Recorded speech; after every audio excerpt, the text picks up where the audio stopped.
Season 15 commentary. Usually we do our commentary right after we're done doing the shows, which would have been a couple of months ago in November. Right now it's January 2012. And I don't know about you, Trey, but I was all the holidays. I was just looking forward to this. Yeah, these I couldn't wait to come do this. It was weird to not have done it, and I've just been aching to do it. So this was Human Centipede, which also was the subject of the 6 Days of South Park documentary that our friend Arthur Bradford did that people might have seen on Comedy Central. This was the show that we were in production on that was in that documentary. Yeah, and this whole season was the season we did basically right after the Book of Mormon opened, so we kind of went through this crazy few months of opening Book of Mormon and being there in New York and doing all that, and then we had a couple weeks off and came and did South Park. And so on the one hand, we were kind of like freaked out we might be too frazzled, but on the other hand, our brains were kind of working well. So I actually remember this half of the run being like not terrible. Yeah, it was actually like the ideas came pretty quick because I think we were just still, our brains had been worked out. And this one came from, I think, Trey, you talked about like just signing, having to log on and wanting to buy some iTunes or something, having to click OK and agree for the 800th time to the iTunes thing because they update it like 5 times a year or whatever. Yeah, it was literally the night every time you use it. Before our writers meeting that night before. I just had to update iTunes. You always have to update iTunes, and it's so frustrating sometimes. And then it's not that much better. Yeah, and you're just always clicking on agree, and then I just kind of thought like, I wonder what I'm agreeing. Like nobody ever reads that whole thing. You always just scroll to the bottom so that agree highlights and you can click on it.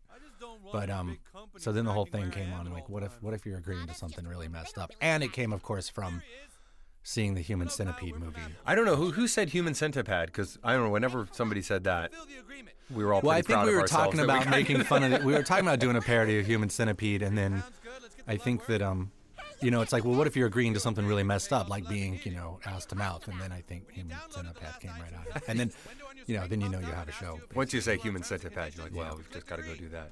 And this was like 6-7 months before Steve Jobs died. Yeah, and we sort of thought about that. That sort of sucked. Yeah, because he was on a downward spiral. Well, he's been sick for a long time, but we kind of made him just like what he sounds like he sort of is if you read the book about him, which is he was he sort of was a he was a hard worker and like he drove people. He just was like a perfectionist, so we kind of made him like that in this episode. He's a little bit mean, but he was apparently pretty mean in real life. We were just worried he was going to die the day this aired or something, or like the day before, and then we're going to look really mean.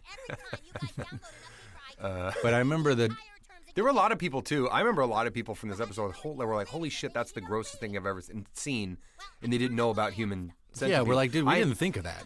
I had people ask me that because Human Centipede wasn't the biggest movie in the world, right. But once you know it, you don't ever. Really I remember like it was like almost a year before this that Vernon, one of our writers, was like, have you seen the trailer for this movie Human Centipede? And he told us what it's about, and we're like, no, shut up. That's like, obviously this is a real. joke. Like, and then we finally saw the trailer, like, no way is someone actually making this movie.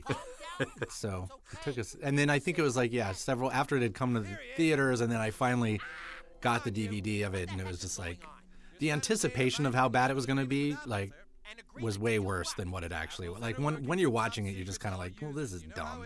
And you can't believe that if you watch Human Centipede and then imagine that there's a crew around them and like a guy with a boom thing and someone there was a script supervisor and like these people ass to mouth in diapers, you're like, didn't anyone at some point go, you know what, guys, let's not do this. This is like kind of fucked up. Nope. Luckily they didn't. Oh, sweet. 900. All right, well, let's move on to Funny Bot. That's probably all we have to say about it. Eric, we can't afford that one.